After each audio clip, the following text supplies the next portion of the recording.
Ahí está. Yo voy a hacer algunas reflexiones también, ¿no? Algunas grandes reflexiones, y la parte que tiene que ver con la experiencia de mi entidad se va a situar en este referente. Un estudio que nosotros nos dimos a la tarea de hacer en Baja California, un poco para entender qué es lo que pasa con nuestros estudiantes baja californianos asociados a los resultados de las evaluaciones a gran escala.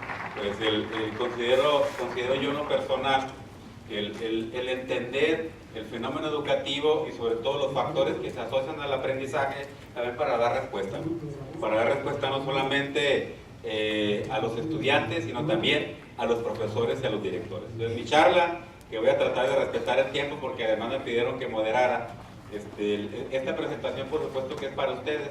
Yo voy a iniciar haciendo unas grandes reflexiones en torno a la evaluación. Por supuesto que mi idea no es convencerlos. Yo creo que si ustedes están aquí el día de hoy es porque tienen claro que la evaluación es un camino para mejorar. Algunos retos en educación que yo creo que durante el día de ayer, el día de hoy, han hablado los expositores, que definitivamente en nuestro país tenemos retos muy importantes, retos que tenemos que afrontar, tenemos que reconocer que tenemos problemas. Un principio de calidad.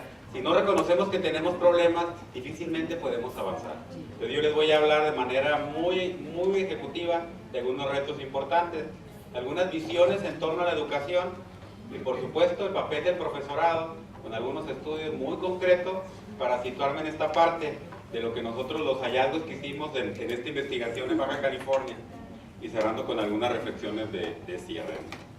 Entonces voy a iniciar con esta reflexión. Vean ustedes lo que nos dice por ahí Maturana y Paz en un libro que para mí es muy revelador. Nos refiere: los niños no son el futuro de la comunidad humana, los adultos lo somos. Somos el futuro de nuestros niños y niñas, porque ellos serán, según vivan con nosotros, el futuro está en nuestro presente. Yo creo que eso es algo interesante que tenemos que reflexionar del impacto de nuestro trabajo, sobre todo como profesores y como directores en las escuelas. ¿Es necesaria la evaluación? Insisto, yo no los quiero convencer. Definitivamente yo creo, sí estoy convencido que la evaluación no es un fin, es un medio para mejorar. Yo creo que así lo tenemos que visualizar. ¿Para qué evaluamos? Pues para distintos esquemas, ¿no? Para conocer una situación determinada, formarnos juicios de valor, para tomar decisiones, que es el deber ser de la evaluación. Y por supuesto, cuando hablamos de la evaluación del aprendizaje, sobre todo en la parte más fina, la evaluación real, la evaluación formativa, pues es para hacer un ajuste pedagógico. Yo les traigo por aquí un concepto del doctor Jornet asociado a la evaluación, que es con el que yo en lo personal concilio, ¿no? Que refiere que es un proceso sistemático de indagación y comprensión de la realidad educativa, vean ustedes, que pretende emitir un juicio de valor orientado a la toma de decisiones y al nivel más alto de la evaluación, a la mejora. Entonces pensaríamos que cualquier esquema de evaluación debería de transitar por cada una de estas dimensiones. Algunos retos que tenemos en nuestro país, yo les voy a compartir de manera muy rápida algunos retos que son relevantes y que tenemos que hacer un alto en el camino para reflexionar y para cambiar.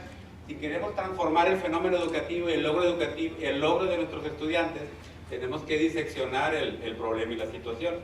Tenemos problemas que tienen que ver, por supuesto, en nuestro país, yo traigo algunos datos, lo que tiene que ver con la población.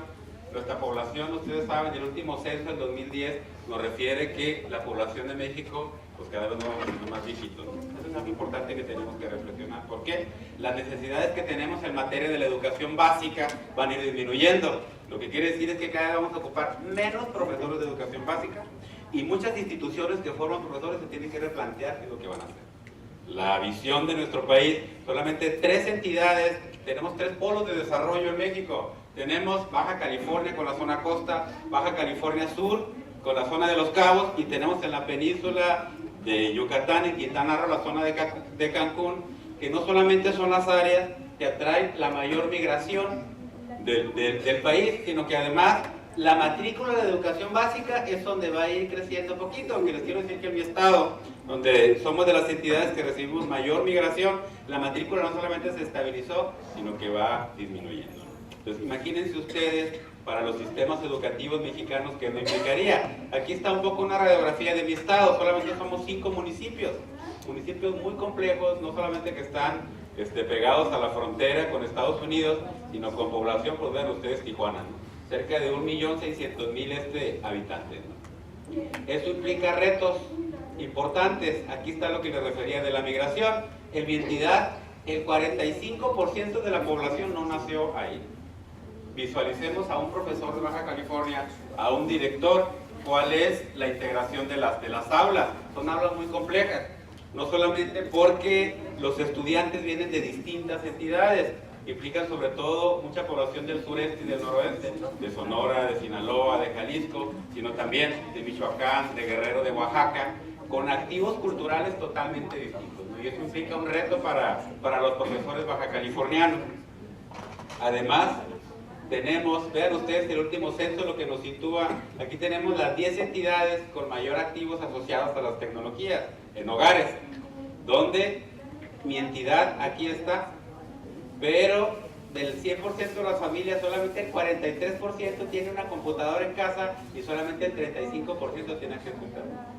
Imagínense ustedes cuando los profesores ahorita, todo lo que la idea que nos han vendido del desarrollo de habilidades digitales, ¿sí? En ocasiones hasta abusamos en las tareas que les dejamos a los estudiantes. Y este es el panorama de mi entidad. Ahora visualicen las otras entidades cuáles son las condiciones. Otra cuestión importante tiene que ver con el analfabetismo. Yo creo que durante estos 2 días algo que hemos vivenciado es que nuestro país es muy complicado. Y así están, los datos nos lo dicen. Vean cómo este mapa, cómo se va a ir pintando, ¿sí? Lo que quiere decir que no solamente tenemos distintas entidades, sino que hay distintos Méxicos, ¿sí? con realidades sociales muy complicadas. Yo de aquí me voy a adelantar a esta parte. Este estudio que hicimos nosotros sobre los factores que se asocian al aprendizaje es un poco para evidenciar que si Baja California tenemos situaciones muy claras asociadas al nivel socioeconómico, tenemos profesores que son los profesores que reciben los mejores sueldos del país. Entonces, ¿por qué el logro educativo de nuestros estudiantes no responde a esa condición socioeconómica? Vean ustedes el grado de marginación de mi entidad. Por acá estamos entre los que tenemos menor grado de marginación. Además, retos muy importantes. Vean ustedes, este es un estudio que hizo la SEP, el seguimiento de una cohorte, una generación del 96, un poco lo que nos han dicho, ¿no? De 100 estudiantes que se inscriben en primaria, solamente 87 la terminan, 82 acceden a la secundaria, 65 la terminan, 62 acceden al medio superior, 47, ¿sí? 47 siguen, terminan solamente el 38%, 28 acceden a la universidad y yo le agregué acá, solamente 14 la van a terminar, porque la eficiencia terminal que tenemos en México es del 50%. ¿Qué quiere decir? Que tenemos retos muy importantes. Yo me asusté cuando revisaba el último informe de línea obligado para ustedes sobre la calidad educativa en el 2014 y las cifras son iguales, no cambian. ¿Qué quiere decir? Tenemos retos muy importantes que tenemos que afrontar. ¿Qué relación tiene todo esto con el profesorado? Pues muchísima. El profesor, al fin y al cabo, yo me di la tarea en distintas charlas de hacer una revisión de la literatura y clarificar cuál es el impacto del profesor.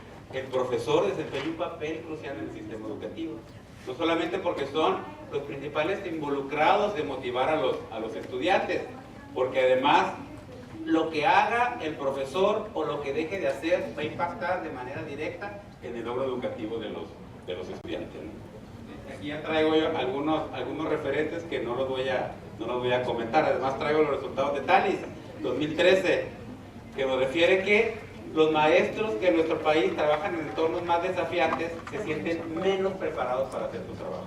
¿Qué quiere decir? Las escuelas mexicanas, ¿sí?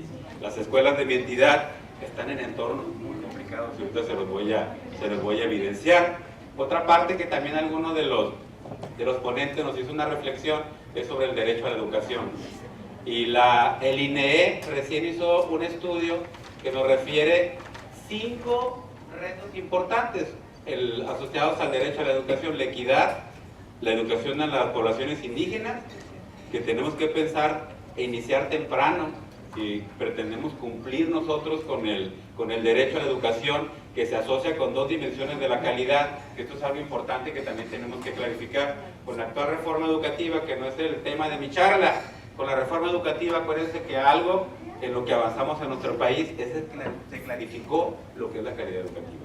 donde no solamente se subió a rango constitucional, sino que se clarificaron las dimensiones.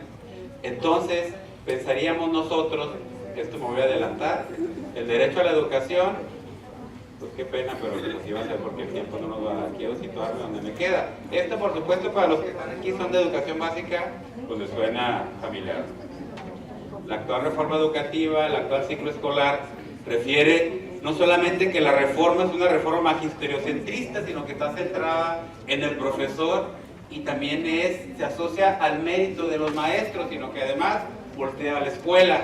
Es decir, si queremos transformar la realidad de los estudiantes, si queremos que nuestros estudiantes cumplan con una de las dimensiones de la calidad, que es el impacto y la eficiencia externa, tenemos que clarificar algunas dimensiones que se denominó la normalidad mínima, donde la base de esta pirámide pues es lo que tiene que ver con el logro de los estudiantes, donde estas dimensiones no solamente son dimensiones que son acumulativas, sino que se le da la responsabilidad al colectivo escolar, al consejo técnico escolar en el caso de la educación básica, para que las dimensiones las clarifique y establezca proyectos de mejora. Eso es algo interesante que también tenemos que reflexionar. Evaluación y calidad, se lo decía, ¿cuál es la relación? Pues definitivamente es directa. No es ni en el artículo 3º constitucional, ni en la Ley General de Educación, ni en la Ley del Servicio Profesional Docente, donde se establecen los constructos de la calidad. Es en la Ley del INEE, en el artículo 5º, que nos dice que la calidad de la educación es una cualidad del sistema educativo que debe de integrar 6 dimensiones: relevancia, pertinencia, equidad, eficiencia, impacto y suficiencia. Esto es histórico para nuestro país, porque los académicos, los profesionales de la educación, nos hemos desgastado décadas clarificando qué es la calidad educativa. Entonces, ahorita nosotros normativamente ya tenemos un constructo de la calidad que es a donde pensaríamos que tenemos que verlo como una meta de las escuelas, porque en estas dimensiones tendríamos que clarificar qué es lo que me toca a mí como funcionario del sistema educativo, qué es lo que me toca a mí como inspector, qué es lo que me toca a mí como director, qué es lo que me toca a mí como padre de familia, qué es lo que me toca a mí como alumno. Y es sencillo. ¿Cuál es la relación con la evaluación?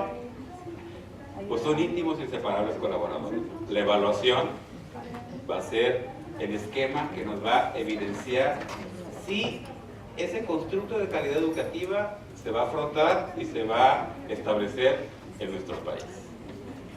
Entonces, ante todo esto, los logros educativos en mi entidad, les decía yo, que no respondían a esta realidad un poco que les compartí, les voy a seguir compartiendo. En nuestro sistema educativo hay una condición, la cultura de la culpa. Todo el mundo le echa la culpa a todos. Vean esta caricatura. Tenemos un ciudadano que dice: la culpa de los bajos resultados en el logro educativo de los alumnos, el profesor dice que es de los padres de familia, y los padres de familia dicen que son de los maestros. Y así es, ¿eh? En nuestro sistema educativo se nos va la vida, se nos van las generaciones echando la culpa. Y el profesor del posgrado le echa la culpa de la licenciatura, a la prepa, así nos vamos. Y no asumimos la responsabilidad, que yo creo que es lo importante. Entonces, esto quiere decir que para explicar los problemas hay elementos externos que afectan el desempeño escolar. La escuela no influye lo suficiente en la comunidad, o más bien se deja influenciar por ella. Les quiero decir que la Secretaría de Educación Pública se dio a la tarea, en base a los resultados de enlace, si recuerdan, instrumentábamos cuestionarios de contexto a todas las escuelas. Entonces, esa información se sistematizó y se realizó este pequeño estudio muy interesante, en el cual se ve reflejado todo el país con algunas dimensiones que refiere a algunos factores externos a la escuela. Uno tiene que ver con la infraestructura en telecomunicaciones para llegar a las escuelas. Vean ustedes, aquí están acomodadas las entidades, pensaríamos de la que tiene mayor infraestructura a la que tiene menor. Por aquí está mi entidad. ¿Sí?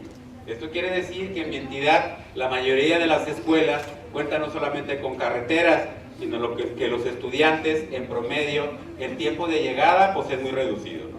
Y no es el caso de otras entidades. Ahora vean lo que tiene que ver con drogadicción en las inmediaciones de las escuelas, se voltea la tortilla. Mi entidad, según este estudio, es la que los directores reportaron que en las inmediaciones de sus escuelas secundarias no solamente hay tienditas que venden droga, sino que además es muy compleja la situación. Vean ustedes lo que refiere en el robo o asalto a transeúntes en las inmediaciones de la escuela. Aquí está mi entidad. Vean ustedes hacia dónde están cargadas las entidades.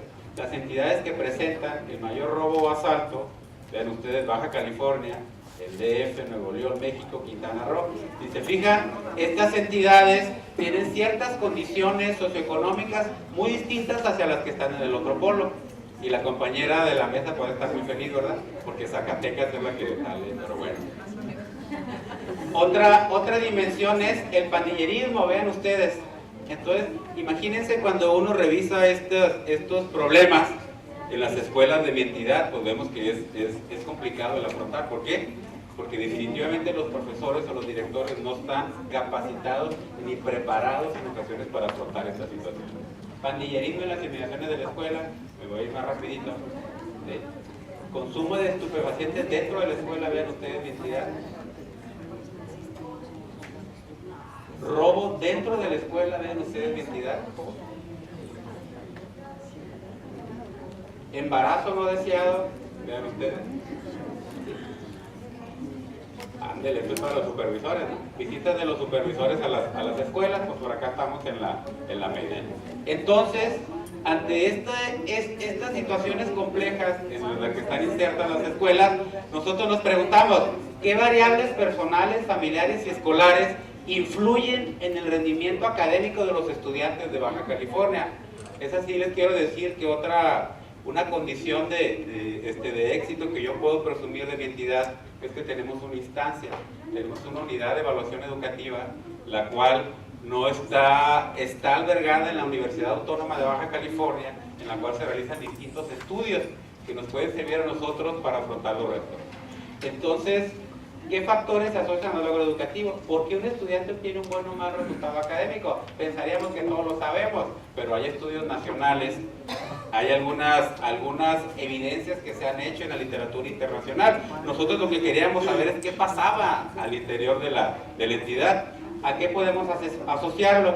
Y la pregunta, yo creo, la de mayor relevancia: ¿qué pueden hacer los directivos, los docentes, los padres de familia para construir ambientes de aprendizaje que contribuyan a la mejora de logros académicos?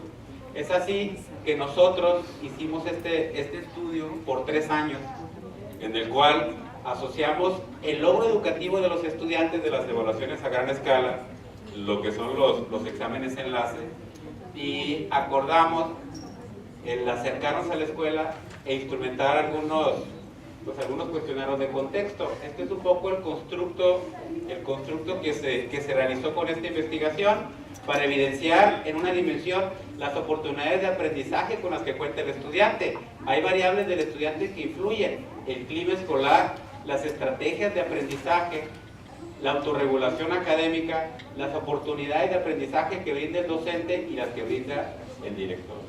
Entonces, si se fijan, acá tenemos las distintas variables. Lo interesante de este rectángulo son las variables que desde el contexto escolar, es decir, ¿qué puede hacer la escuela? Hay variables personales que difícilmente la escuela puede hacer algo. O cuando yo trabajaba en contextos desfavorables, uno no duerme como profesor ante las situaciones de las familias de sus alumnos, pero llega un momento que tenemos que clarificar qué es lo que sí podemos hacer. La idea de este estudio es identificar esas variables desde el contexto escolar para que los profesores concientizaran qué sí pueden hacer para mejorar el aprendizaje. Yo les voy a compartir algunos hallazgos. La primera pregunta, vean ustedes, razones a las que atribuyes tus bajas calificaciones. Les decía que este estudio lo hicimos por 3 años, en donde nos acercamos a más de 700 escuelas, incluyendo cerca de 2,000 profesores, ¿sí?, y más de 90,000 estudiantes. Razones a las que atribuyen tus bajas calificaciones, para los que dicen que es a problemas económicos y familiares, más del 50% nos refirió que es a problemas para entender a los profesores. Este estudio lo situamos, por supuesto, en secundaria, donde teníamos los resultados más bajos. Quiere decir y específicamente en español y en matemáticas. Los estudiantes nos dicen que no entienden al profesor de matemáticas. Eso yo creo que es una realidad que todos sabemos, ¿no? En nuestro país, y Baja California no es de excepción, han accedido a las escuelas de manera discrecional un cúmulo de profesores, donde no solamente no tienen el perfil académico, sino la formación que se les ha dado no responde a la realidad. Pero además vean la otra respuesta: a problemas para entender a los profesores, a la flojera que le dé estudiar, el 31%. Es decir, que del 100% de los estudiantes, el 50% tiene problemas para entender a los profesores y el 30% a la flojera que les dé estudiar. Ahí, en eso tan solo son el 80%. Yo me visualizo como profesor de secundaria en un aula con esas condiciones, entonces, pues el logro educativo es complicado. Otro hallazgo interesante, les voy a platicar cómo van a ser los siguientes cuadros porque me tengo que ir rapidito. Aquí tenemos en azul son los resultados de español en enlace y en rojito los de matemáticas. Esta es la variable que se asocia al ausentismo y puntualidad del estudiante. Definitivamente evidenciamos que un estudiante que es impuntual y que falta mucho, su resultado en español y en matemática pues es distinto, ¿no? y es menor. Esta variable es a la expectativa de logro. La expectativa de logro, ustedes saben que es una variable de suma relevancia que impacta en el logro de los estudiantes. No solamente la expectativa de logro del estudiante, si yo me visualizo en el futuro en la educación superior, esto es una motivación interna que me va a ayudar a que la escuela yo pueda salir adelante y pues que poca palabra le eche más ganas. Entonces vean ustedes la diferencia.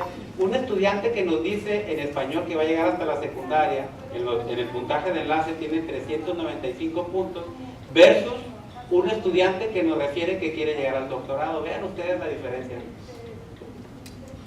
Esto es algo importante porque lo que yo les decía a los profesores bajacalifornianos en las charlas que le damos, ¿qué tenemos que hacer de la escuela?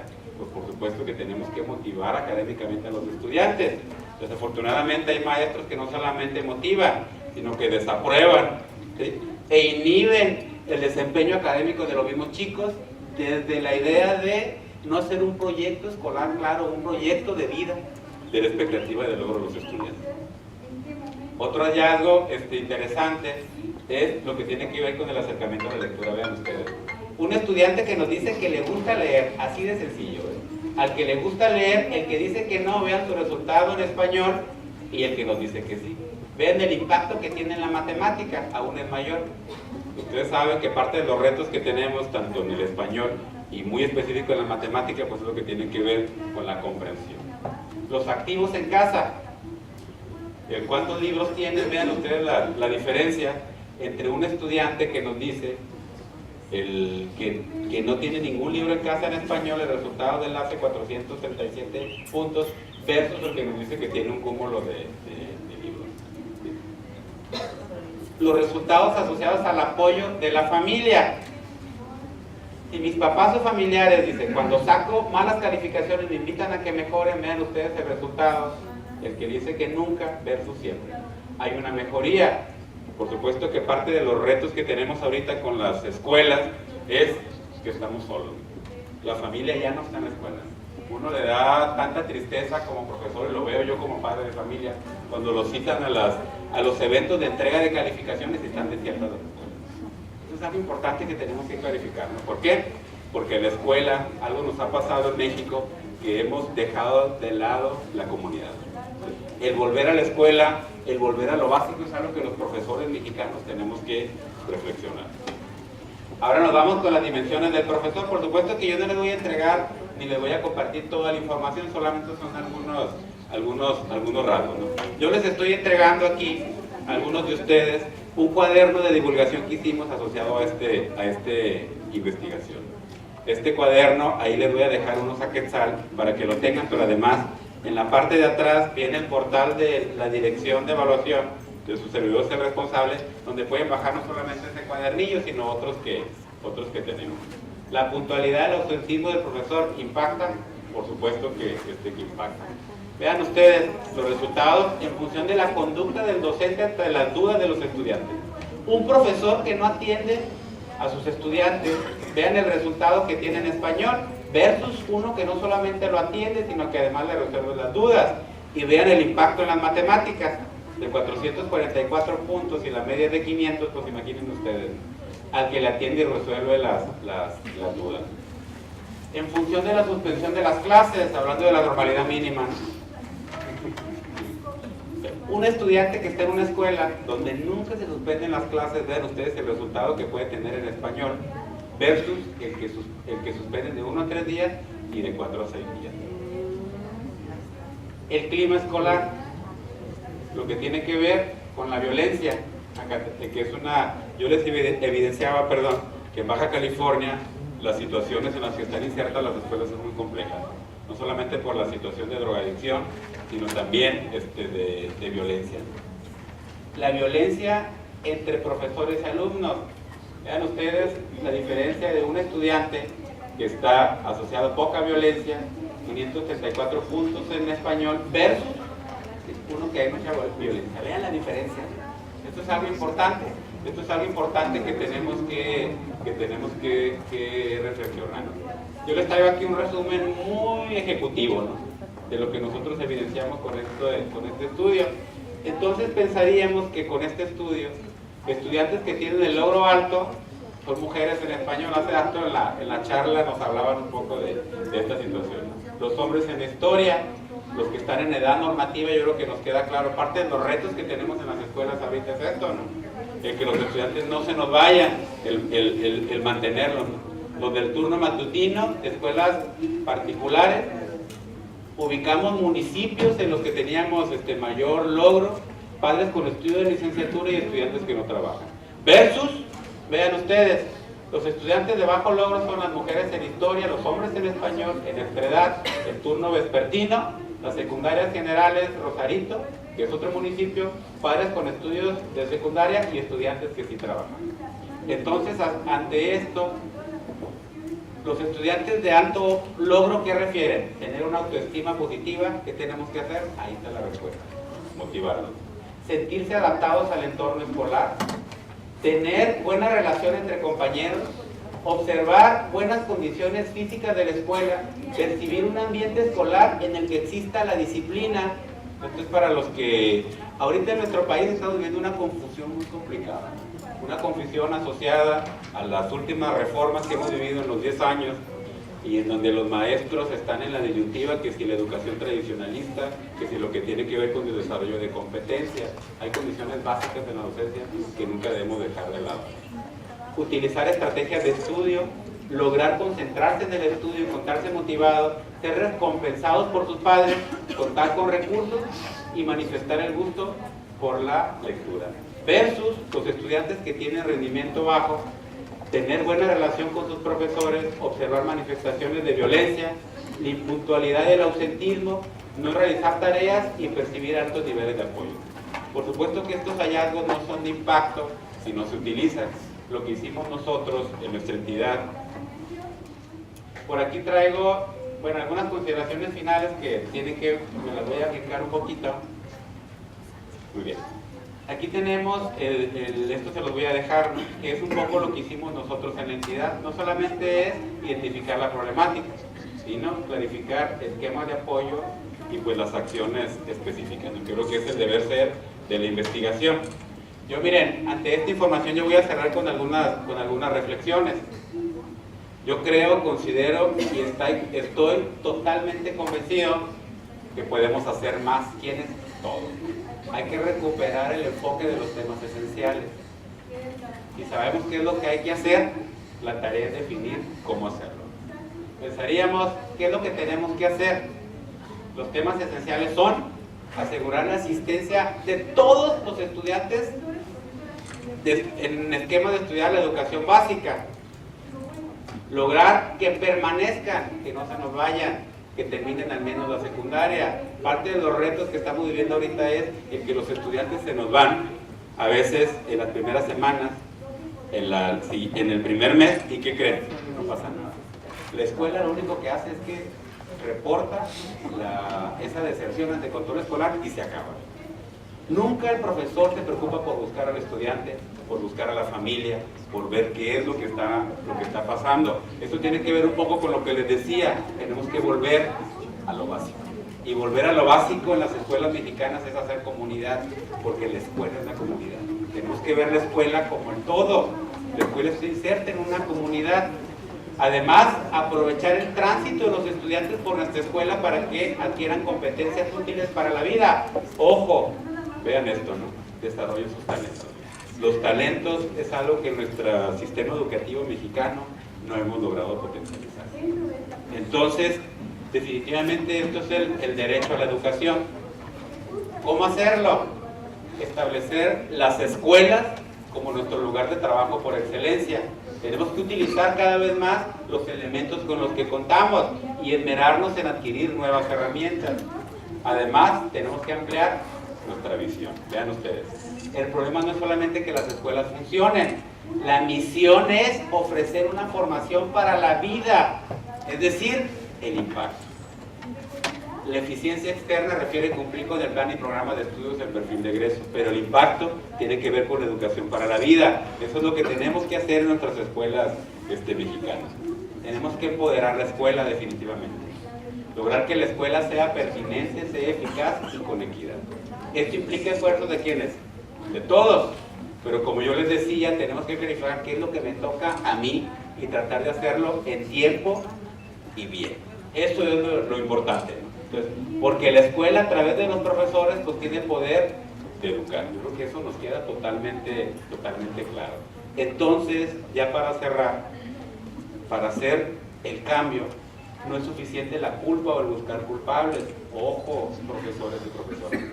Tenemos que hablar de responsabilidad. ¿Qué es lo que me toca a mí? ¿Qué es lo que le toca al otro? Y miren que les voy a decir ahora sí que desde mi experiencia, para los que nos ha tocado ser profesores en condiciones paupérrimas, que no tenemos nada, ni pizarrones, y nuestros estudiantes salen adelante y aprenden, todas las justificaciones que podamos tener son nulas. ¿Por qué? Porque tenemos que hablar de responsabilidad. Tenemos que mirar de adentro hacia afuera. Definitivamente tenemos que cambiar el enfoque. Tenemos que voltear la mirada a lo que nosotros podemos cambiar. Es decir, tenemos que clarificar la voluntad de cambio, de acción en caminar. Y fíjense que nuestro sistema educativo actual, con la reforma que estamos viviendo, yo creo que se nos está moviendo el esquema. Pero es interesante que no debemos dejar de lado que lo que hagamos nosotros debe impactar en el otro, y en el otro son los estudiantes, ¿sí? Que son los futuros mexicanos, y eso es algo que tenemos que tener en el alma. Si no, como yo les digo a muchos profesores, pues no sé qué estamos haciendo aquí. Es algo importante, porque hay mucha gente que tiene ganas y que sabe y lo puede hacer. Y yo les agradezco. Muchas gracias.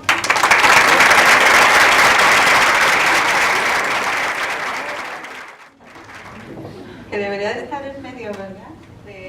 Como el anuncio ese que escuchaba yo de niña desde México Ensenada, y el pilón como si nada, yo debería estar en Zacatecas. Y con todo el corazón agradezco, Lupita, tu invitación, y admiro la fortaleza tan grande que tienes en tu equipo.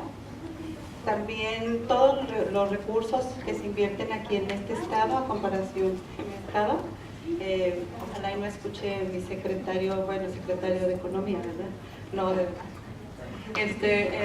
somos 5 personas en el departamento, pues pertenecemos directamente al staff de la Secretaría y tenemos que llevar a cabo todos los temas de evaluación. Es una diversidad, una diferencia tan grande en cada uno de los estados. Por eso yo estoy asombrada con el centro de evaluación que está más grande que la Secretaría de Educación de Zacatecas. Yo anoté ahorita que estaba mi compañero exponiendo esta reflexión. Dice, las experiencias no se difunden ni se adoptan, quedan solo para los que participaron en ella. Los docentes, los jóvenes, familias, bueno, toda la comunidad escolar, sin permitir que otras comunidades educativas puedan beneficiarse. Gracias por el folleto. Agradezco también. Bien, iniciaríamos los resultados de la prueba enlace, una pauta para la mejora.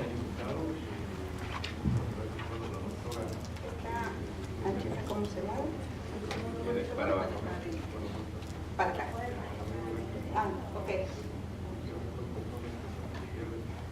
Ya, bueno, diríamos con la nueva reforma constitucional y las leyes ordinarias como la ley del servicio profesional docente, la ley del INE, ampliaron el marco normativo de la educación. Si lo teníamos de este tamaño, en la actualidad se hizo muy grande el marco normativo de la educación y centrándole una importancia considerable a la evaluación, a tal grado que la evaluación adquiere un rango constitucional. Y esto lo define la ley del INE. Aquí hay un problema, esta es la que te di ayer. Sí. Porque hay un cambio, pero seguiría hablando. En la ley del INE establece claramente en el artículo 6º el concepto de evaluación, y no nos vamos a quedar en el concepto de evaluación porque quedaríamos en el vacío si nos quedáramos en el concepto de evaluación. Tendríamos que hacer más allá, o sea, ni conceptualmente ni legalmente. Tenemos que ir más allá, hacer un análisis de los resultados de la evaluación, uso de los resultados de las evaluaciones educativas, tanto federales como estatales. Y bueno, en ese uso quisiera compartir la experiencia del estado de Zacatecas, el uso de los resultados de la evaluación media superior, o sea, a la otra. Bueno, aquí tenemos atrás, si quieren, el concepto de evaluación que viene en la ley del INE, en el artículo 6º. Pasaríamos al siguiente. Bien, el uso de los resultados de la prueba enlace media superior para la mejora educativa. ¿Seguimos? Bien, la evaluación nacional de logro académico media superior enlace. Sabemos nosotros que con el marco curricular común y a partir de la obligatoriedad 2012 se centra en las competencias disciplinarias básicas, comunicación y matemáticas. Y el objetivo principal es poner en práctica las competencias adquiridas en estas dos habilidades a lo largo de su trayectoria, su trayectoria escolar o de vida, perdón. Y bueno, esta prueba, si nosotros utilizamos los resultados de la prueba, se puede convertir en un potente instrumento de mejora. O sea, podríamos utilizar para la tutoría, para utilizar los resultados para la toma de decisiones y diseñar estrategias para la mejora de la calidad educativa. En Zacatecas, en el 2013, a pesar de que se evaluaron 186 escuelas, nosotros tenemos 190 escuelas, mismas que se evaluaron en el 2014. A pesar de que son el 100% de la cobertura, en el 2014 no todos los alumnos asisten, o sea, algunos hay deserción, eso está muy claro en el informe del INE 2011, no todos los que ingresan terminan, posiblemente ese día faltaron. Total no se evaluaron todos los alumnos, pero sí todas las escuelas. Bien, matemáticas, vamos a centrarnos en los resultados de matemáticas. En el 2013 tenemos 34.5% puntos porcentuales y en el 2014 aumentamos a 44.3 puntos porcentuales, o sea, un avance considerable de 10.2 puntos porcentuales. Al aumentar una décima, encierra un logro significativo, un esfuerzo significativo de padres, docentes, alumnos, ¿qué están haciendo para empujar, para avanzar? Y por primera vez desde la creación de la prueba 2008 estamos arriba de la media nacional. ¿Pasamos? En el histórico, desde 2008 a 2014 tenemos 27 puntos porcentuales de avance. Continuamos. Y bien, esto nos lo dice Francisco Miranda, que es el gerente de unidad del INE, que los rankings, y todos lo sabemos, que son peligrosos y tienen un enfoque muy reducido de la evaluación, pero yo quise poner esto porque es importante señalar el salto para poder indagar el porqué de ello. Y pasaríamos. Y en esto vemos en el país de que después, en el 2013, de estar en el lugar 21, pasamos al lugar 6. Entonces, ¿qué están haciendo? ¿Alguien estuvo haciendo algo? ¿O hay estrategias? ¿Qué está pasando para que se diera este salto considerable? Y nos fuimos a la indagación. Y bueno, yo no quise poner así como las gráficas para no poner puse así estas esferas que son los subsistemas, son 10 subsistemas y el movimiento que hay. ¿Qué pasa en estos subsistemas? Hace rato dije que la obligatoriedad de media superior, 2012, sin embargo, cada subsistema tiene un currículum diferente, es un ente muy diferente unos de otros. Por ejemplo, de Geta y Geti son federales, están más alineados. Los particulares, si ese día vamos a aplicar la prueba, ese día tienen un evento religioso, si es de monjas, entonces ellos le dan más importancia a otra cosa. O sea, todos los sistemas son muy diferentes, hay una gran diversidad. Y también vemos de que el DGB es un solo centro escolar. Aquí es como apareció en el 2014 y vemos que el SAM estaba hasta atrás en el 2011, 2012 iba pasando un poquito y era de los últimos lugares. En SAM son educación media a distancia, superior a distancia, son 5 maestros en escuelas, en centros escolares no hechos para hacer escuela, como puede ser un dispensario médico, un almacén, etcétera. Están muy alejados de las ciudades y hay mucha vulnerabilidad en estos. Si estaba en donde está la universidad ahora, que se fue al final, porque subió hasta acá, alguien hizo algo. Y CECITES también corrió porque estaba primero atrás en SAM y luego donde dice particulares estaba CECITES.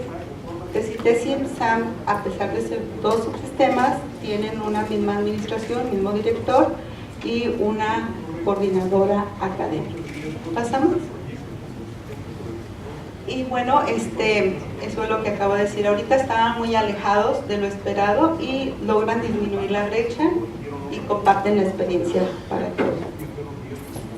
¿Qué hicieron estos dos subsistemas para avanzar? En el 2011 se hizo un diagnóstico y nos dimos cuenta que existía la vulnerabilidad, ausencia de trabajo colaborativo, poco involucramiento de los directores. Estoy hablando en evaluación de la prueba enlace. O sea, alto índice de reprobación también existía y deserción escolar. Y los alumnos no toman en serio las evaluaciones porque no impactan en sus calificaciones. Me refiero a la prueba enlace. Bueno, los jóvenes son vulnerables en todos los aspectos de SAM y CECITES y por consiguiente es más difícil mantener sus trayectos. O sea, que ingresen, aprendan lo que debieran de aprender y culminen. Esto viene en el informe también del INE, que el sistema no compensa las carencias escolares ni solventa desventajas sociales. Pasamos. Fui a entrevistar a la coordinadora académica, la maestra Ofelia Alvarado Ramírez. Ella me comenta que, bueno, primeramente es una maestra con una trayectoria académica considerable. Fue directora de la UPN. Dice, cuando me dieron el cargo, yo llegué, me dijo, al otro día fui a dar, que les fueron a dar los resultados de la prueba enlace. Dice, esto fue desagradable porque los resultados no fueron nada alentadores, le pegó en el orgullo así tremendamente escuchar que dijeran por ahí atrás, es que los últimos siempre son el SAP y CECITES. Y se va, y al otro día va a su centro donde ella trabaja con su equipo, tenía 18 personas bajo su responsabilidad, platicó con ellos, dice, yo voy a hacer algo, tengo que hacer algo, pero para eso voy a invertir tiempo, a lo mejor vamos a salir a comer a tiempo, vamos a estar arduamente trabajando, quien de ustedes acepta el reto, y 2 dijeron, no, yo no paso. O sea, 16 sí, le entramos y empezaron a diseñar un programa de mejora. ¿Pasamos? Entonces ella en ese programa de mejora, primeramente, aquí no lo puse, pero dice, cuando traje una persona de unos alumnos del lugar más al norte de Zacatecas, es desierto, ahí es un lugar desértico, a tal grado que si les digo que para tomar agua, a lo que llaman aquí cuando guardan las cosas, las reciclan de la lluvia, o sea, toman agua de los charcos, por decir algo, y los alumnos tienen muy baja la autoestima.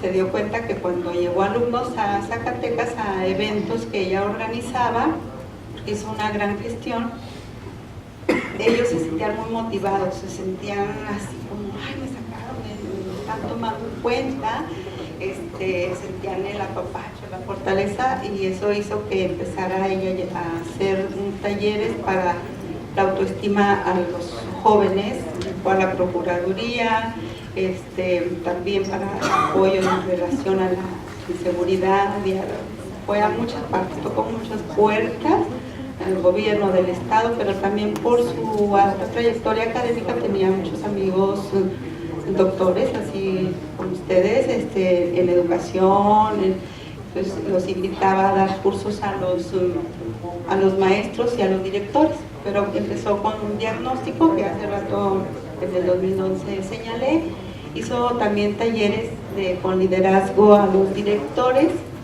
y hizo un coloquio con 19 talleres donde se centró en la mejora continua para que planearan qué hacer en tu centro de trabajo.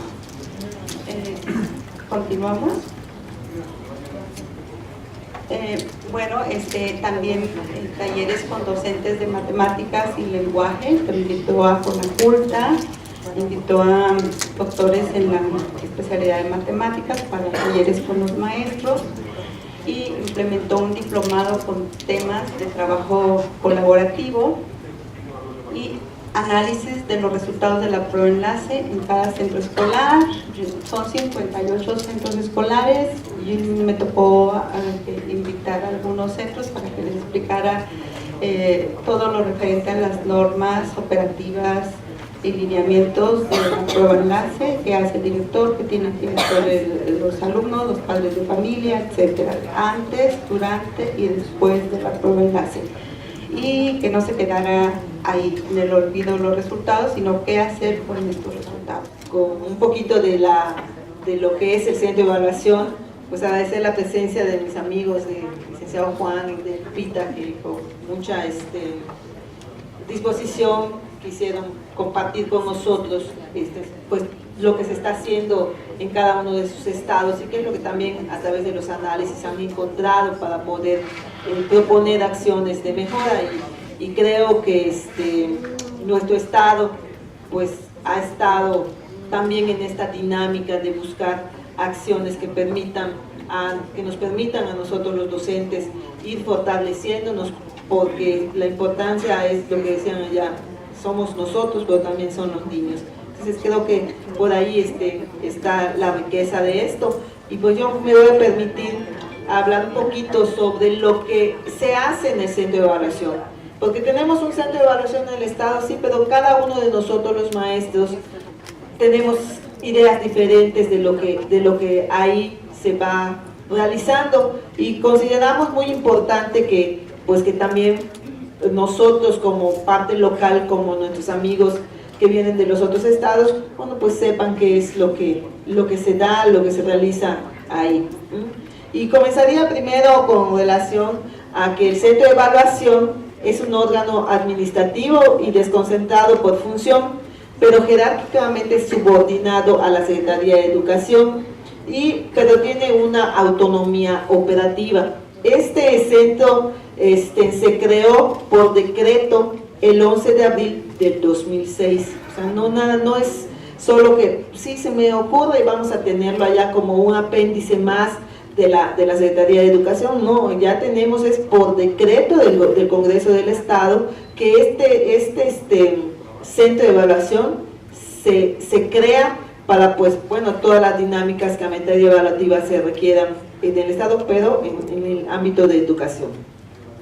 Entonces, ella tiene una misión, obviamente, una misión institucional, el Centro de Evaluación, en el cual sus ejes de acción son desde el diseño y aplicación de instrumentos de evaluación para que puedan servirnos sus resultados para hacer un análisis y difundir los procesos, y difundir también los resultados y también los procesos educativos, ¿no?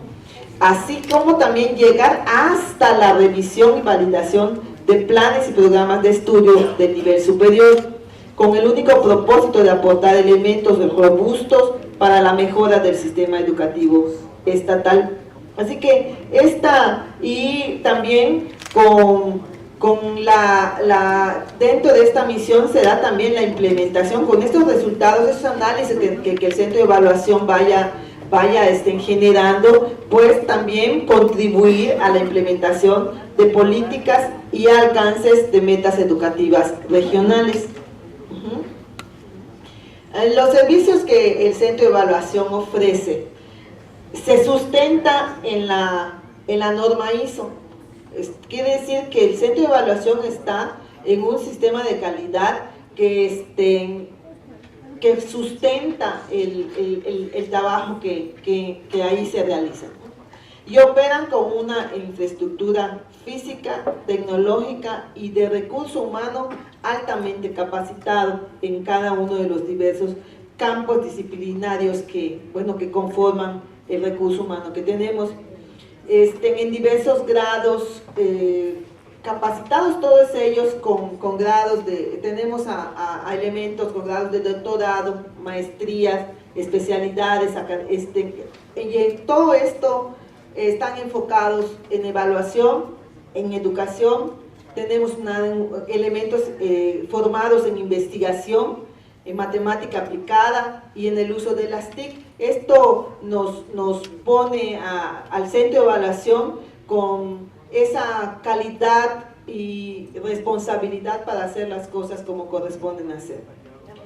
Está conformado por 4 departamentos, que son el departamento operativo, el departamento de análisis y difusión, el de planes y programas de estudio, el de diseño de procesos e instrumentos de evaluación. Cada uno de ellos, como ustedes pueden mirar, tienen acciones diferentes. Sin embargo, todos están íntimamente relacionados para poder llegar a dar el resultado que cada uno de los procesos corresponden. Ninguno, el de diseño de procesos e instrumentos de evaluación, diseña robustamente un instrumento, robustamente un proceso. Sin embargo, sí, ¿cómo lo aplicamos? Entonces tiene que entrar ahí el departamento operativo para poder diseñar toda la logística que se requiere para poder lograr bajar ese instrumento y lograr una aplicación a quien corresponda. Ya aplicamos perfectamente bien, ya aplicamos muy bien, pero ¿y quién analiza? Ya tenemos los resultados. ¿Quién analiza toda esta información? Entonces, ahí está vinculado, pues lógicamente, el departamento de análisis y difusión del centro de evaluación. Ahí, como a grandes rasgos, hablamos de que el departamento operativo coordina la logística de todos los procesos de evaluación estatal, tanto evaluación estatal como las evaluaciones nacionales, y de ahí en qué consiste esta parte de la operatividad del departamento. Lo dominan perfectamente bien también los estados, porque es una parte que a nivel nacional tenemos, y se encarga desde la contratación de los coordinadores de región, la contratación de los aplicadores, el dar los cursos de capacitación para cada uno de estos actores que son eventuales, pero que tienen una función muy especial, muy específica, de mucha seriedad, de mucha responsabilidad, porque al final de cuentas, ustedes lo saben, son los que están en las aulas, pues aplicando las diversas evaluaciones que se dan en el Estado. Entonces, esa selección, porque pasan un proceso de selección de los aplicadores, pues lógicamente no es tarea fácil, y estamos hablando que este departamento ha tenido la necesidad de contratar hasta 1.200, 1.300 aplicadores para hacer aplicaciones en todo el Estado. Entonces es una tarea bastante interesante y de una responsabilidad de verdad muy, muy fuerte para el departamento. Como un proceso para destacar que fue lo que se dio en el ciclo escolar 2013-2014 fue es que de la Secretaría de Educación. Fue el diseño de la logística de aplicación de un instrumento que para los maestros de primaria que tenemos aquí a varios, pues no es ajeno este instrumento. Nosotros lo denominamos quinto bimestre, pero en realidad esta evaluación la denominamos, fue la evaluación de conocimientos y habilidades de alumnos de tercero a sexto año, que se diseñó, esa también se diseñó en el centro de evaluación, y fue aplicada a más de 161.090 alumnos en el Estado de educación primaria, tanto en primaria regular como indígena, y para hacer todo ese proceso de la distribución, de la aplicación, de recepcionar nuevamente las hojas de respuesta para poder hacer la lectura, la validación y luego subir esos resultados a la plataforma y el maestro lo pudiera tener para que sea un insumo más para evaluar el bimestre final del ciclo escolar. De verdad que fue un trabajo titánico para todo este departamento, y que pues bueno, solo con esto hablamos un poquito de toda esa esfuerzo e importancia que tiene el departamento para ello, ¿no?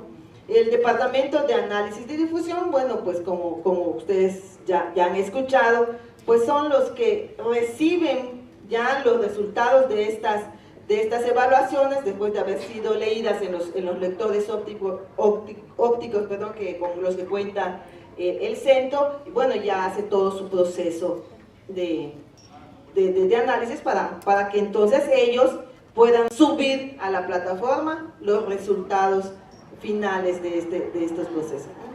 Bueno, y una también de las cosas a destacar es que ellos están, además de que hacen los análisis de prueba enlace, de la prueba PISA, Exanis y todo esto que bueno ustedes conocen, también está haciendo el análisis de los resultados entre la prueba enlace y los programas federales que se aplican o se desarrollan en cada una de las escuelas, y podemos mencionar dos: la de enlace versus, vamos a decirlo así, con escuelas de calidad, y enlace también con escuelas de tiempo completo.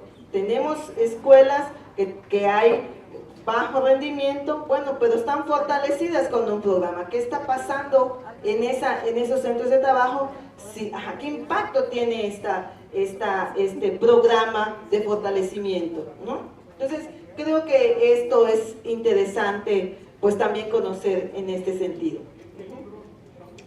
También en el marco del modelo regional, que ustedes primaria, preescolar conocen perfectamente bien, también secundaria, y el paradigma de una escuela de calidad, también el departamento se encuentra analizando el conjunto de variables que proceden de estos indicadores que nos dan con relación al paradigma de escuelas de calidad, bueno, para poder también contribuir a que el maestro tenga indicadores más entendibles, porque dentro de esto el análisis que ha hecho el Centro de Evaluación es que muchos de los indicadores son muy abstractos.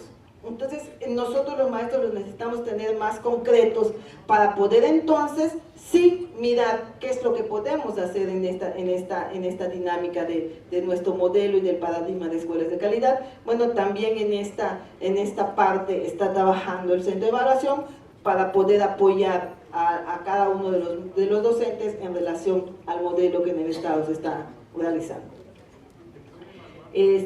Nos diríamos... bueno, también importante comentar, en febrero del año pasado, hicimos una consulta en línea a maestros que tal vez no todos lo pudieron contestar o tuvieron la oportunidad de que se baje la información, en donde pues muchos de los maestros y maestras del Estado, estamos hablando de más de 800, que para nosotros es bastante, directores, supervisores, pues tuvieron la oportunidad de estar en esta consulta, y bueno, los resultados también se están analizando en este departamento, y esta consulta fue con relación a los perfiles, parámetros e indicadores de los maestros de educación básica. Y en el departamento de planes y programas de estudio es un departamento también muy especial, y comento por qué. Este departamento está enfocado exclusivamente a la evaluación de planes y programas de estudio de escuelas superiores, pero de modalidad privada, que solicitan al nivel superior su registro de validez oficial, y que para poder pues tener o crear licenciaturas nuevas. Entonces, ese departamento, ¿a qué se dedica? Entonces, él convoca a expertos en evaluación de diversas disciplinas para poder hacer un comité, y estos en un tiempo determinado, en un lugar específico, bueno, se reúne todo ese comité y entonces hacen la evaluación de esos planes y programas de estudio de nivel superior. Entonces esto es muy muy importante para el departamento, y que también estos resultados se van un poco a la parte también de análisis. De igual manera, pues revisan reglamentos, revisan opciones a titulación, y se hacen las observaciones pertinentes.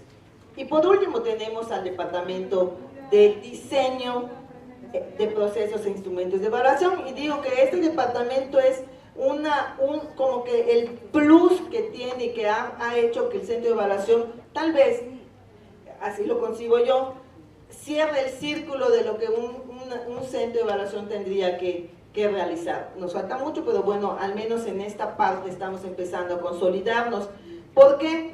Porque este departamento es muy joven, se creó en el 2013, en enero del 2013, y ha realizado de ese tiempo para acá, que tenemos menos de 2 años, innovaciones de impacto educativo al diseñar sistemas e instrumentos de evaluación para distintos procesos, así como también ha podido hacer ha podido impactar con estos diseños innovadores en los requerimientos regionales que han solicitado por la Secretaría de Educación.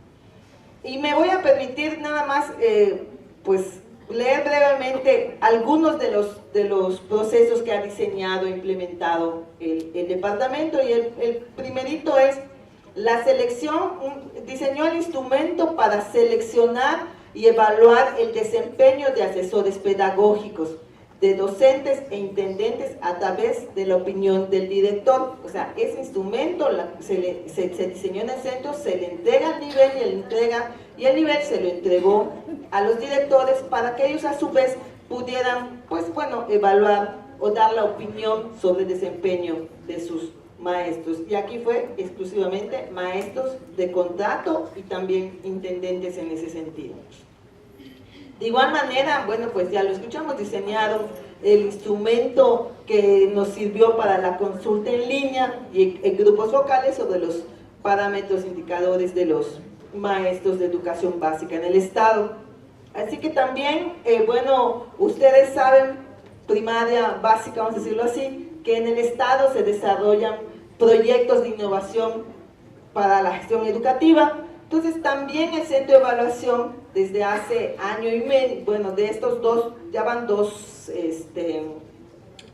ciclos escolares que se encargó en el diseño del instrumento para evaluar estos proyectos de innovación, los conocidos como PRIGEP, y así como también, bueno, pues implementar la logística para la elaboración, convocar a los evaluadores, donde estuvieron incluidos supervisores, directores y otros elementos externos que pudieron hacer posible esta evaluación.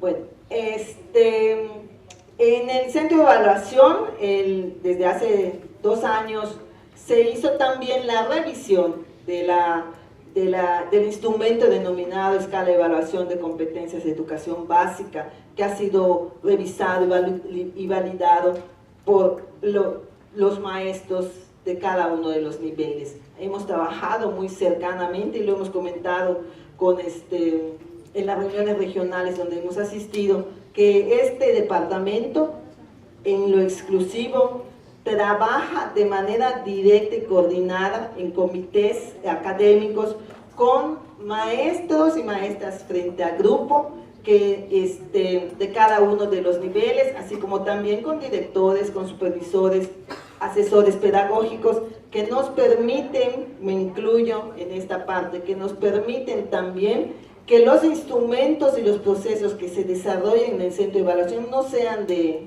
escritorio, que ahí tengamos la presencia de los maestros trabajando de manera académica, porque al final de cuentas lo que nosotros comentamos, y yo lo sé perfectamente bien, los que aterrizamos toda esta parte educativa somos los maestros, los que conocemos o debiéramos de conocer, así hasta durmiendo nuestros planes y programas, nuestros aprendizajes esperados, las competencias de los alumnos, pues somos nosotros. Por lo tanto, la importancia de incluir a los maestros y a las maestras en cada uno de los comités es determinante. Bueno, estamos ya para finalizar. Solo tenemos, ¿qué es lo que tenemos nosotros como alcances? Hemos tenido alcances, hemos tenido propuestas, también tenemos iniciativas, y dentro de estos alcances es que, como hemos estado hablando, tenemos la vinculación muy fuerte con cada uno de los niveles educativos de la Secretaría de Educación, porque pues para que puedan asistir con nosotros los maestros, pues también tenemos que informarle a cada uno de los niveles, el hecho de también tener pues todos los insumos que requerimos, pues también tenemos que tener una vinculación muy fuerte con el Departamento de Planeación, con el Departamento de Administración. Y esto no significa, perdón, de que el maestro o las maestras vayan en horario de clase, de ninguna manera. Los maestros y las maestras que participan en el centro de evaluación van fuera de horario de clase, sin que digamos, y me van a dar una compensación. No hay eso con nosotros en el centro de evaluación. Nada más que lo que hacemos, convivir con ellas para compartir la comida, porque salen de la escuela y se están yendo con nosotros, y eso pues para el maestro y para nosotros es un plus, no cualquiera lo hace. Entonces la verdad es reconocer el trabajo de cada una de las maestras y los maestros que participan con nosotros, así como también con instituciones educativas de nivel superior como la UADY, la UPN, en el CIMBESTAB, el Tecnológico de Mérida. O sea, tenemos toda esta interrelación muy fuerte también con otras instituciones que nos permiten hacer nuestro trabajo bastante, pues, bueno, bien, vamos a decirlo así. ¿Qué está pasando con estas escuelas? Estamos hablando de todas nuestras escuelas, tanto del nivel indígena como del nivel primaria, con relación a la interculturalidad. Hablamos desde ayer, y nosotros lo sabemos, México y nuestro estado, pues somos diversos, tenemos a nuestra gente, nuestra cultura maya, y que dentro de los municipios pues hay muchas personas que hablan maya, que tienen la cultura muy fuerte, y que nosotros los maestros, ¿qué estamos haciendo con nuestra cultura? Y también se ha implementado el programa de beca investigación, en donde el centro pone a disposición de estudiantes de posgrado y profesores sus bases de datos para apoyar su proyecto de investigación con un apoyo económico. Entonces eso también sale una convocatoria, y desde el año pasado tuvimos a 2 maestros ya en sus posgrados de doctorado con esta beca, y esta vez también 2 maestros, no que solicitaron, se hace una solicitud, pero solo pudieron ser seleccionados 2, pues, bueno, por las características y de los proyectos, ¿no? Algunas de las propuestas, bueno, que es importante también es las que hicimos, unas propuestas que el Instituto Nacional de Evaluación nos solicitó para contribuir a la agenda común para el diseño, implementación y seguimiento de la Política Nacional de Evaluación Educativa, que fue hace unas pocas semanas, en donde el Centro de Evaluación pues también llevó propuestas para que sean consideradas en la Política Nacional. Bueno, estamos ahorita tratando de concretar un diplomado de evaluación dirigido a docentes de educación básica, porque consideramos, y dentro de la experiencia y también dentro de lo que de la parte de teoría en el país, que nos falta ser fortalecidos los docentes en materia de evaluación. Y entonces estamos en esto, procurando también abonar un poquito a esta dinámica de que el docente tiene que ser fortalecido para todo esto, ¿no? Para responder a todos los retos que nos toca hacer. Y bueno, uno de los retos que tenemos, bueno, me faltó decir antes de los retos, porque creo que es importante que se sepa. Tenemos también, con el trabajo académico que se realiza en el Centro de Evaluación, bueno, que pudimos incorporarnos al Registro Nacional de Instituciones Empresas Científicas y Tecnológicas. O sea, el Centro de Evaluación tiene ese registro que se conoce como RENIECIT, para poder apoyar a esta parte de investigación en el Centro de Evaluación, de seguir preparando a nuestro equipo, y bueno, y muchas otras cosas que conlleva este registro. Y dentro de estos retos exclusivamente tenemos, y lo digo y no con pesar, al contrario, que nos estamos fortaleciendo, y uno de los retos que es importante para el centro y para una servidora es que dentro del personal tenemos 29 personas operando con nosotros, y solo 4 les hace falta tener maestrías, y por lo tanto con este RENIECIT nosotros le estamos apostando para que al compañero y a la compañera no le cueste un peso su preparación, que estudien sus maestrías con estas becas, y sigamos fortaleciendo a cada uno de los elementos del Centro de Evaluación. ¿Con qué propósito? Con el propósito de brindarle al docente de todos los niveles acciones fuertes, acciones muy bien sustentadas, y que nos permitan a nosotros hacer mejor nuestro trabajo. Bueno, pues hay más cosas por decir, pero creo que con esto concluyo, para que también pues ustedes, maestros, sepan que estamos en esta dinámica de trabajo fuerte y entregado con ustedes, y que pues esta también es una de las prioridades del gobierno del estado, una de las prioridades de la secretaría, y que pues yo creo que andando juntos de la mano podemos hacer muchas cosas, y que nuestros resultados, que bueno, hoy no me tocó presentarlos, pero ustedes saben que no son muy halagadores, que nuestros resultados pues bueno, tengan ya una mejor conducción, para que podamos nosotros responder a esto, que al final de cuentas los niños pueden ser nuestros hijos, y los jóvenes pueden ser también nuestros hijos, y que nosotros como padres queremos pedimos al docente que nuestros hijos estén en las condiciones de competencia laboral. Muchísimas gracias y gracias por su participación. La Secretaría de Educación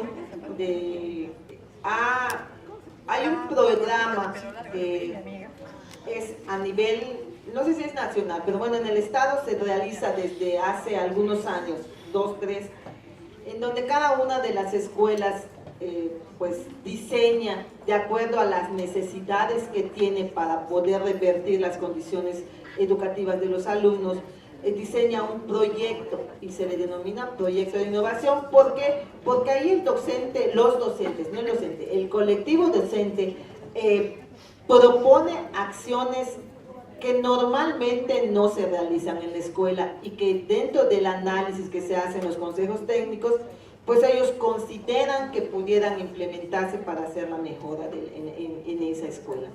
Ahí se integran desde la capacitación del maestro hasta el equipamiento que requieran material didáctico diferente, equipo de cómputo, proyectores, fotocopiadoras, en fin, todo esto, pero tiene que seguir el proyecto, pues lógicamente toda la parte metodológica que conlleva esto, ¿no? Desde el propósito, la justificación, las acciones, los costos, los responsables, y que pues pasa esto al centro de evaluación para ver si cumplen o no cumplen, si son viables o no son viables, también dentro de un instrumento que puede ir midiendo o que nos permita saber si esto es o no es viable.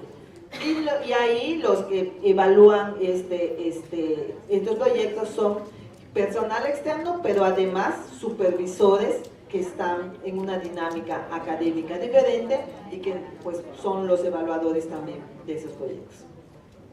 La segunda pregunta, para contestar la segunda pregunta, dice, bueno, ¿por qué la gran diferencia entre enlace y aquel aplicado en quinto bimestre? Recordemos que enlace es una evaluación que a nivel nacional por carrera magisterial carrera magisterial más enlace. Sí, en el esquema anterior sí. Bueno, ese única y exclusivamente medía situaciones de diagnóstico en las escuelas. Su propósito es diferente, pero era a nivel nacional. En el caso del quinto bimestre,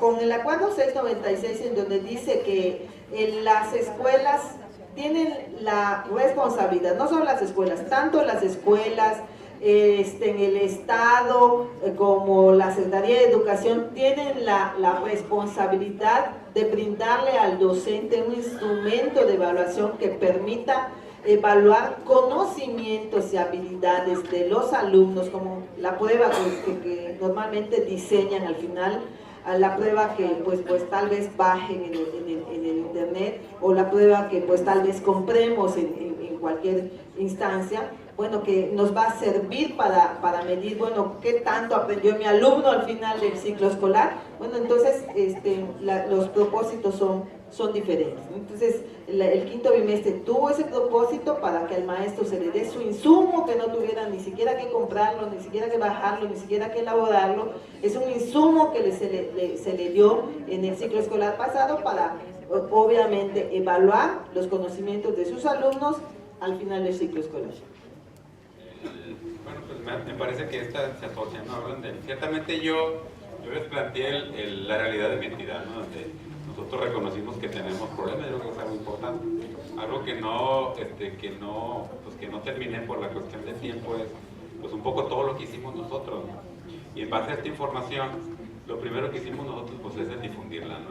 Por ejemplo, les quiero comentar que estos cuadernillos de divulgación que hicimos se editaron cerca de 70,000.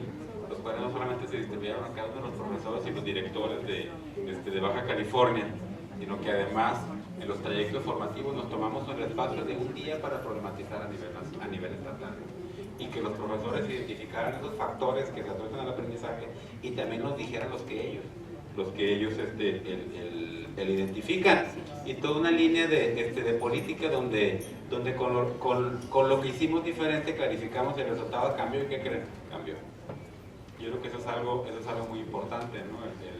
Un poquito esta máxima que está muy de moda, ¿no? Que si queremos resultados diferentes tenemos que hacer cosas diferentes, pero lo primero pues es conocer el problema, diseccionarlo y clarificarlo. Lo que me dicen de cómo ayudan en Baja California a los estudiantes con bajo rendimiento académico, con problemas de drogadicción, pues esto yo creo que algo que también tenemos que clarificar es que de repente se pretende o se cree que desde la escuela podemos cambiar todo. Yo les decía que con ese estudio que hicimos, la idea original era esa, el que el profesor y el director tuviera los referentes de qué es lo que puede hacer desde su cancha, porque hay problemas complejísimos que desde el sistema educativo, desde la escuela, definitivamente no se pueden resolver.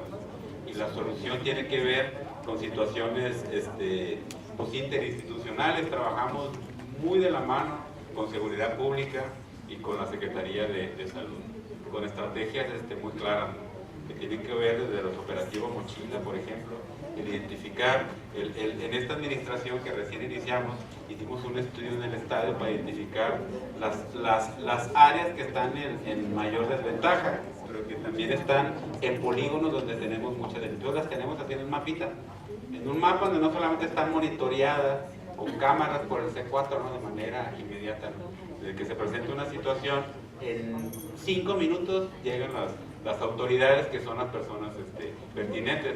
Nos hemos apoyado mucho con el área de seguridad escolar, porque algo que tenemos muchos retos en las escuelas mexicanas son los protocolos, ¿no? Los directores, los profesores están desprotegidos, ¿no? De repente en las aulas, si yo como profesor identifico a un alumno, me dice, ¿sabe qué, maestro? Fulanito trae marihuana en la mochila. Los profesores de repente no saben cómo manejar la situación. Algo que hemos clarificado nosotros es, hay una política nacional asociada a las escuelas, a todo lo que tiene que ver con la seguridad en las escuelas. Hemos realizado estudios en Baja California para caracterizar a los estudiantes. Una situación es la violencia. Nosotros queremos saber cuáles son las características de violencia que vivimos en la entidad, en los municipios y en las escuelas. Entonces, la verdad que los apoyos son totalmente diferenciados. Lo que sí estamos convencidos es que la prevención pues, es lo primero. Y terminaría con alguien que me habla precisamente de la motivación. Fíjense lo que dice la pregunta. ¿Qué acciones debería emprender un docente para motivar a sus alumnos que por sus condiciones familiares y de vida no ven como opción seguirse preparando? Yo creo que si nosotros asumimos desde un primer momento que no tiene opciones, pues ya, ahí ya solito, ¿no? Solito, si se fijan, el profesor está desacreditando y está descalificando al estudiante. Yo creo y estoy totalmente convencido que lo que tiene que hacer el profesor es motivarlo. Y vean ustedes que la educación sintética nos ha enseñado mucho. El profesor, si se toma 1 minuto, 2 minutos al día para identificar, para ver en los ojos a su estudiante, les aseguro que podemos remediar cuestiones impresionantes. Creo que lo importante es, insisto, que al redimensionar la profesión docente y cuál es mi papel en la transformación de esa vida. Porque yo sí creo y estoy totalmente convencido que los profesores tocamos vidas, pero sí nosotros tenemos que clarificar cómo queremos tocar esa vida. Y tenemos chicos y chiquitos en las escuelas, miren que condiciones complejísimas.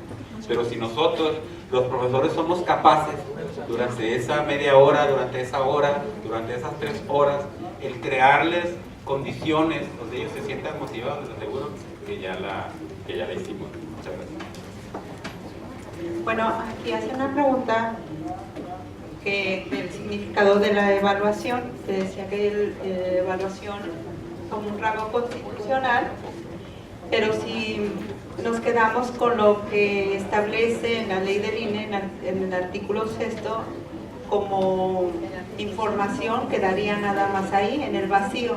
O sea, en la evaluación, ahorita que está en el punto medular, tenemos que hacer uso de los resultados, o sea, uso de los resultados para la mejora, uso de los resultados para elevar la calidad. Sin embargo, no todos los que entran culminan. En el derecho a la educación, ahí se refleja la deserción en media superior, y más en el informe del INE 2011, que entran a la página del INE y ahí está todos los documentos que lo han nombrado aquí los demás compañeros del INE, en donde INE, porque hay otro INE, ¿verdad? El INE, sí, es cierto. Viene el derecho a la educación y el informe 2011, que es aún vigente, es lo máximo que podemos ahorita estudiar para media superior, y establece de que en media superior, bueno, entran más hombres, menos mujeres, y se quedan más mujeres, desertan más hombres. No todos los que ingresan terminan, no todos los que ingresan aprenden lo que deberían de aprender. Entonces, aunque está establecida así la obligatoriedad, hay problemas tanto en media superior como en preescolar, que lo acaban de decir Galvez, de que no todos inician la educación temprana y en media superior no todos culminan. Entonces, es ahí donde trabaja el programa, este movimiento Yo No Abandono. ¿Cuál es el uso del instrumento de evaluación que se le aplicó a los maestros e intendentes? ¿Y quién valida los resultados? Bueno, yo comenzaría primero a decir, bueno, ¿cómo se solicita o se piensa en una evaluación para los maestros e intendentes? Pero claro, son para maestros e intendentes de contrato. Y eso no va en contra del servicio profesional docente de la ley, ¿no? Entonces esto se crea por la necesidad de que muchos de los subdirectores, hablamos de directores, llegaban a la Secretaría de Educación para decir, pero no me contrates a tal persona, pero mira, por favor, no vais a volver a mandarme a y mira por tal cosa, pero eso se quedaba bajo el criterio o la opinión del director, exclusivamente, no había nada que nos pudiera sustentar. Bueno, entonces con esta necesidad o con esta problemática, el nivel de educación primaria, y hablamos de educación primaria, se acerca al centro de evaluación para pedirnos cómo poder hacer un instrumento que le pudiera servir para poder definir dos cosas. Uno, volverle a dar el contrato al elemento, o buscar también la manera de cómo ir fortaleciendo al maestro de contrato o al intendente que le permita pues al final de cuentas ir a hacer un mejor trabajo educativo. Y bueno, pues allá fue un instrumento de opinión del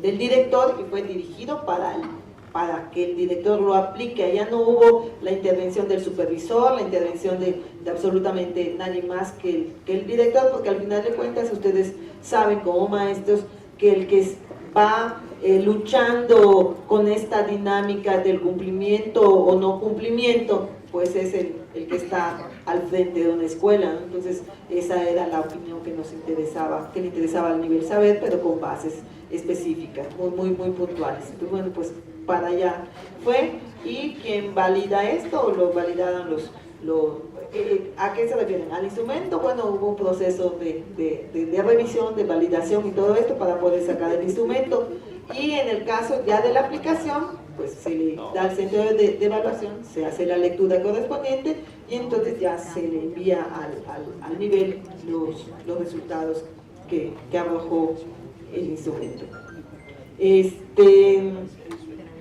Aquí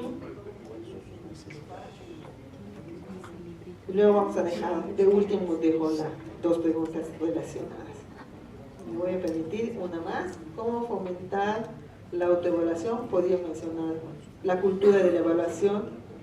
Bueno, la cultura de la evaluación se va fomentando también con estas acciones que están estableciendo tanto la Secretaría de Educación como el Gobierno del Estado, en donde podamos tener nosotros una visión mucho más clara de lo que se está generando a nivel internacional. No solo es a nivel nacional esta parte de la evaluación, sino que es a nivel internacional, pero que no es nuevo. O sea, la evaluación no es nueva, que cambian obviamente las razones, los propósitos, los enfoques, sí, pero antes y lo digo que todavía nos queda, nosotros cuando decimos se va a evaluar al alumno, y cuando somos estudiantes temblamos por la evaluación porque pensamos que es para que nos castiguen, para que nos reprueben, y lo mismo pasa todavía con nosotros que ya estamos en una posición de profesionales, ¿no? Sin embargo, en este momento la evaluación es para otros fines, para fortalecernos, para mirar nuestra realidad y que a partir de esta realidad vayamos construyendo acciones y estrategias que permitan en realidad ir revirtiendo toda esta parte que nos toca, nuestras realidades que no son muy favorables. Entonces esto sería buscar también mucho mayor estudio con relación a la evaluación. Ahí comentaba los ponentes, comentaba Juan, que hay una serie de bibliografías en el internet que nos pudieran también hacer tener más claridad con relación a esta parte de la evaluación. Y sí, las bases de datos están a la disposición de ustedes. Todavía hay algunas cosas que tenemos en el portal, que también tenemos un portal del centro de evaluación, y hay otras cosas que pues por cuestiones también de comprobar la legalidad de muchas cosas, tiene que ser también por oficio, formalizar la solicitud para que nosotros podamos saber, bueno, que de todo lo que se pide, pues podemos entregarles para lo que les pueda servir a ustedes. O sea, eso sí, lo cuidamos mucho que sea a través de un oficio formal, porque eso también sustenta la legalidad de lo que nosotros estamos haciendo. Bueno, y dejo ya finalmente, dice, ¿cuál es la opinión sobre la escala de evaluación para alumnos de preescolar? Dice, ¿por qué la escala solo se aplica en el Estado? Ustedes saben que también los estados tienen la facultad de implementar acciones para la mejora en cada uno de sus ámbitos, ¿no? Entonces, pues es una facultad dentro de esto que no viola absolutamente nada, no violenta nada. ¿Qué opino con relación a la escala? Yo he tenido la oportunidad de ir mirando la construcción y hablo del año pasado para acá. O sea, no estoy hablando de hace algunos años, ¿no?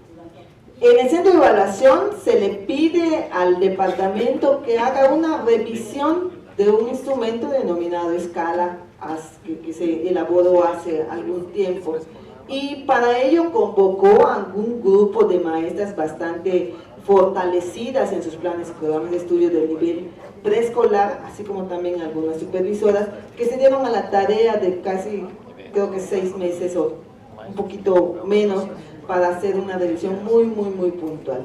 Y me toca mirar que nos va conduciendo a los maestros, porque esto pues también se ha hecho ya la escala de competencias para educación primaria y para educación secundaria, que nos va llevando de la mano para saber qué competencias el alumno ha ido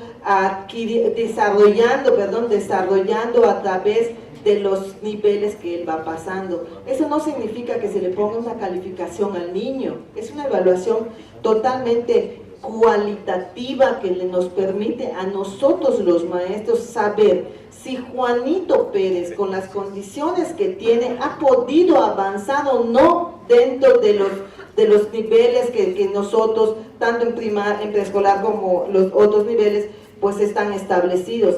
Y si es no, bueno, mirar por qué, como decíamos nosotros, bueno, ¿qué tenemos que hacer los maestros? Yo me pongo en la posición de maestra, me pongo en la posición de mamá, y que de verdad, yo estoy segura, bueno, veo muchos jovencitos aquí, pero que cada uno de nosotros, cuando tenemos en la posición de padres de familia, siempre estamos buscando la mejor escuela, el mejor maestro, porque eso va a permitirle a los jóvenes, a los niños, poder brincar, yo así lo digo, brincar la línea que les permita tener mejores condiciones de vida como lo tenemos nosotros. No cualquiera, compañeros, no cualquiera puede brincar esa línea, y solo depende esa línea, y los muchachos lo pueden tener claro, que un maestro un maestro que de ese plus pueda permitirle hacerlo, porque también hay maestros que ¿qué es lo que hacen? Ah, me cayó mal el alumno porque me debatió, porque me dijo, porque